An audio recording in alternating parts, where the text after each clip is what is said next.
ይሄንን ቪዲዮ ግርጣት እያለ ሲያስጨንቅህ ለነበረው ጀለስ ሼር ታረግለታለህ።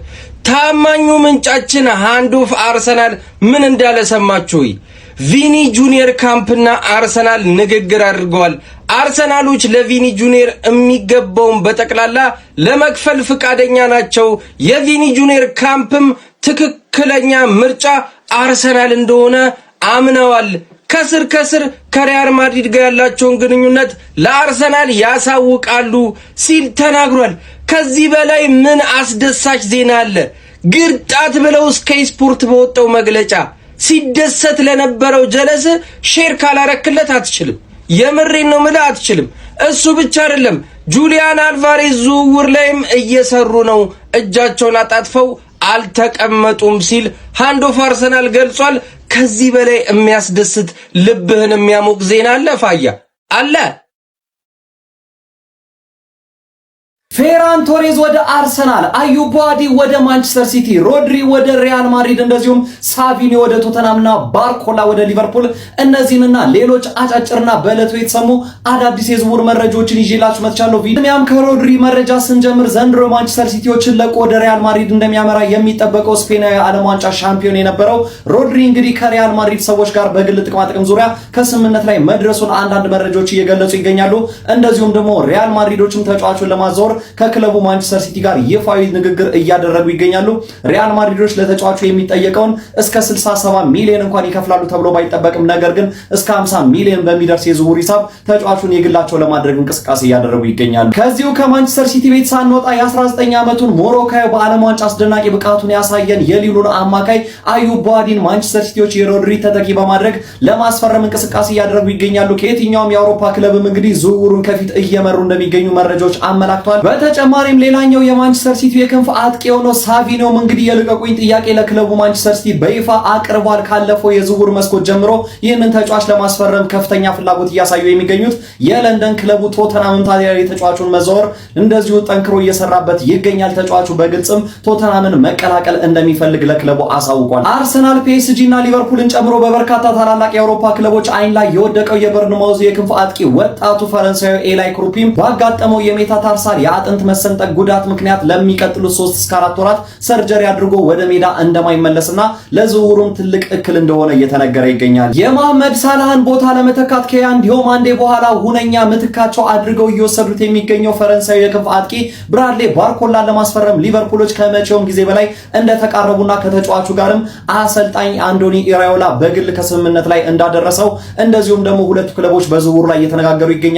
ነገር ግን ሊቨርፑሎች ተጫዋቹን ማስፈረም የሚፈልጉት እስከ 100 ሚሊዮን ዩሮ አውጥተው ሲሆን ሆኖም ሻጩ ክለብ ፒኤስጂ ለተጫዋቹ እስከ 145 ሚሊዮን ዩሮ ይጠብቃል እየተባለ ይገኛል። ወጣም ወረደም ግን ይሄ ተጫዋች መዳረሻው አንፊልድ እንደሚሆንና ዝውውሩም እንደሚቋጭ ይጠበቃል። መድፈኞቹ አርሰናሎች የሁሊያን አልቫሬዝ ዝውውር የማይሳካላቸው ከሆነ የፊት መስመር አጥቂያቸው ቦታቸውን ለማጠናከር ስፔናዊውን የባርሴሎና የፊት መስመር ተጫዋች ፌራን ቶሬዝን ለማስፈረም ፍላጎት እንዳላቸው በዛሬው ዕለት ለኢኪፕና ሌሎች ታማኝ ምንጮች እየዘገቡ ይገኛሉ። በተለይም ደግሞ አሰልጣኝ ሚኬል አርቴታ የሀገሩ ልጅ የሆነው ፌራን ቶሬዝን ለማስፈረም ከፍተኛ ፍላጎት አሳይቷል። ምናልባትም የሁሊያን አልቫሬዝ እንደዚሁም ደግሞ የቪኒሲየስ ጁኒየር ዝውውር የማይሳካላቸው ከሆነ ፊታቸውን በቀጣይነት በዝርዝራቸው ላይ ወደ ያዙት ወደ ፌራን ቶሬዝ እንደሚያቀኑ ተገልጿል። በመጨረሻም ሰማያዊዎቹ ቼልሲዎች በዛሬው ዕለት ሁለት ዝውውሮችን አከናውነዋል። ዳኒ ዌልቤክ እና ጆርዳን ሄንደርሰን ከፍተኛ ልምድን በእግር ኳሱ ያካበቱትን እነዚህ ሁለት እንግሊዛውያን ተጫዋቾች ቼልሲ በነፃ ዝውውር የግላቸው ማድረጋቸውን አረጋግጧል። ለማንኛውም በዛሬው ዕለት የተሰሙ አጫጭርና ታማኝነት ያላቸው የዝውውር መረጃዎች እነዚህን ይመስላሉ። ከነዚህ ዝውውር መካከል የትኛው ተጫዋች የትኛውን ክለብ የሚቀላቀል ይመስላችኋል? ሐሳብ አስተያየታችሁን ኮሜንት ሴክሽን ላይ። ምሽቱን የተሰሙ ሰበር የተባሉ አዳዲስ እግር ኳሳዊ የዝውውር መረጃዎችን ወደ እናንተ ይዤ እንደተለመደው ቀርብ ያለው ቪዲዮን ኮፒ ሊንክ እና ሪፖስት እያደረጋችሁ መረጃዎቹን ከኔ ጋር መከታተል ትችላላችሁ። የማንቸስተር ሲቲ ስፔናዊ አማካኝ ሮድሪ እንግዲህ ለሪያል ማድሪድ ቅድሚያ እንደሚሰጥ ይታወቃል። ታዲያ ሪያል ማድሪዶችን በቀጥታ ከክለቡ ማንቸስተር ሲቲ ጋር ንግግር እያደረጉ እንደሚገኙና እስከ 50 ሚሊዮን ዩሮ ለማቅረብ ፍላጎት እንዳላቸው የተነገረ ሲሆን ማንቸስተር ሲቲዎች ግን ለተጫዋቹ ዝውውር ከዛ በላይ ገንዘብ እንደሚፈልጉ ነው የተነገረው። ነገር ግን ተጫዋቹ ምንም እንኳን በስፔን ብሔራዊ ነው የሚገኙ የቡድን አጋሮቹ ወደ ባርሴሎና እንዲያቀና ቢገፋፉትም ነገር ግን የሱ ምርጫ ሪያል ማድሪድ እንደሆነ የተነገረው። ከዚህ በተጨማሪም በዝውውሩ ላይ ፍሎሬንቲኖ ፔሬዝ አፕሩቭ እንዲያደርጉትና ጆዜ ሞሪኒዮም ተጫዋቹን በተደጋጋሚ እንዳናገረው ነው የተነገረው። ማንቸስተር ሲቲዎች የሊሉን ወጣቱን ተስፈኛ ሞሮኮዊውን አዩብ ቡአዲን ለማስፈረም እንግዲህ በዚህ ሰዓት በጣም በከፍተኛ ሁኔታ እየተንቀሳቀሱ እንደሚገኝ የተነገረ ሲሆን በሚቀጥሉት ቀናቶችም ተጫዋቹን የግላቸው ያደርጋሉ ተብሎ ይጠበቃል። በ2027 ወይም ደግሞ በዘንድሮ የዝውውር መስኮት እንግዲህ ማንቸስተር ሲቲን ይቀላቀላልም ተብሎ ይጠበቃል ማለት ነው። እስካሁን ያለው ሂደት ግን በጣም በፍጥነት በጥሩ ሁኔታ ለማንቸስተር ሲቲዎች እየሄደላቸው ይገኛል። ከተጫዋቹ ፈላጊ ክለቦች መካከልም በሰዓት ሲቲዎች እየመሩ እንደሚገኙ ነው እየተነገረ የሚገኘው። የዣቪ አሎንሶ ቼልሲ ትላንትና ስማቸው ከቼልሲ ጋር ሲያያዙ የነበሩ በእድሜ አንጋፋ የሆኑትን ጆርዳን ሄንደርሰን እና ዳንኤል ቤክን ከብሬንትፎርድ እንዲሁም ደግሞ ከብራይተን ማስፈረም ችሏል ማለት ነው። ሁለት ተጫዋቾች በቀጣዩ ውድድር ዓመት የቼልሲ ተጫዋች መሆናቸውን ፋብሪዚዮ ሮማኖ ሂድዊጎ በማለት ማረጋገጥ ችሏል። ስማቸው በስፋት ከሪያል ማድሪዱ ቪኒ ጁኒየር ጋር ሲያያዝ የነበረው መድፈኞቹ አርሰናሎች አሁን ላይ በቪኒ ጁኒየር ዝውውር እጃቸውን የሰጡ ይመስላሉ። ምክንያቱም ተጫዋቹ በሪያል ማድሪድ ቤት የሚያቆየውን ኮንትራት ይፈራረማሉ ብለው ስላሰቡ ማለት ነው። ታዲያም እንግዲህ ከዛ በተጨማሪም ከያዟቸው አማራጮች መካከል አንዱ እንደሆነ እየተነገረ የሚገኘው የባርሴሎና ስፔን የፊት መስመር ተጫዋች ነው ፈራን ቶሪዝ ነው። ፈራን ቶሪዝን እንግዲህ ፔጆች እየፈለጉት እንደሚገኙና ንግግር እያደረጉ እንደሚገኙ ከዚህ ቀደም መረጃ ጋርቻቸው እንደነበረ የሚታወስ ነው። ከዚህ በተጨማሪም አትሌቲኮ ማድሪድ የተጫዋች ፈላጊ ክለብ ነው። ነገር ግን ሚኬል አርቴታ በግሉ የፈራን ቶሪዝ አድናቂ እንደሆነና ለማስፈረም በቦታው ከያዛቸው አማራጮች መካከል አንዱ እንደሆነ እየተነገረ የሚገኘው። ለማንኛውም ስለነዚህ የዝውውር መረጃዎች ምትላለ አም ሶሪ ቱ ሴይ ዚስ የአርሰናል ደጋፊዎች እንደምታዝሩብኝ አውቃለሁ፣ በዚህ አመለካከቴ ማለት ነው። ግን እኔ በጣም አንድ የሚያንገበገበኝ ነገር ምንድነው የአርሰናል የበላይ አመራሮች ማለት የእውነት ለኛ ለደጋፊዎቻቸው የሆነ ፊል ያደርጋሉ ወይንም ስሜት ይጨነቃሉ የሚል ነገር እኔ እርግጠኛ ሆኜ እንደዛ አይሰማኝ። ፊል ማድረግ አልችልም በዛ መልኩ ማለት ምክንያቱም ኢማጂን እኮ በዚህ ሰዓት ቢያንስ የሆነ በቃ የሆነ አለ አይደለ ቀልብን ያዝ የሚያደርግ ዝውውርን ፈጽመው መሆን ነበረባቸው። ኦልሞስት በጣም ጊዜው ሄዷል። እንደውም እኮ አርሰናል ገና ዝውውሩ ሳይከፈት ነበር በቃ የሆነ ተጫዋች ያስፈርማል ብለን ስንክለፈለፍ ነበር። ገብቷቸው ገና ትራንስፈር ዊንዶው ሳይከፈት ማለት ኢማጂን አሁን ተከፍቶ ዓለም ዋንጫው ራሱ ካለቀ እንግዲህ ቀናቶች ተቆጥረዋል። ምን እየተሰራ ነው?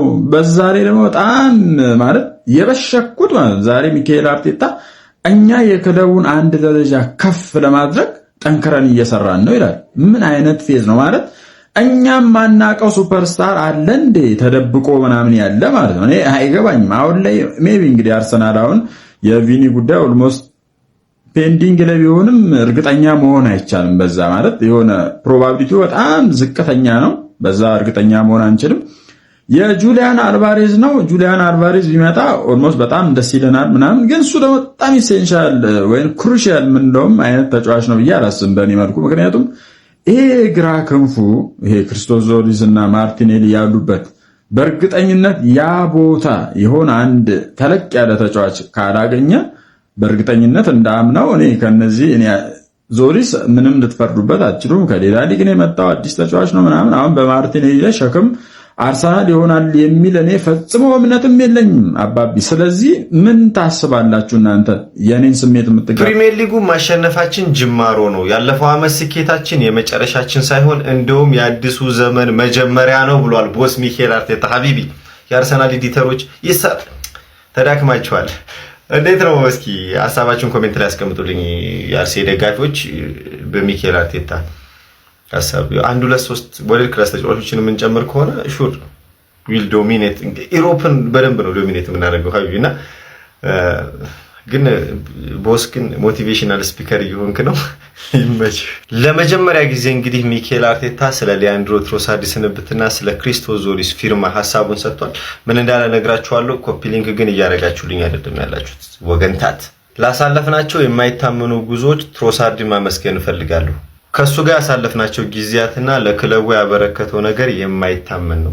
የሱን ተተኪ ለማግኘት የሚያስቸግር ሰው ነው። ነገር ግን አሁን ሌላ ታለንት ያለው ተጫዋች አግኝተናል።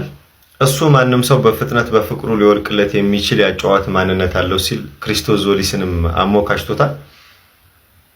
እስኪ ሐሳባችሁን ኮሜንት ላይ አስቀምጡልኝ።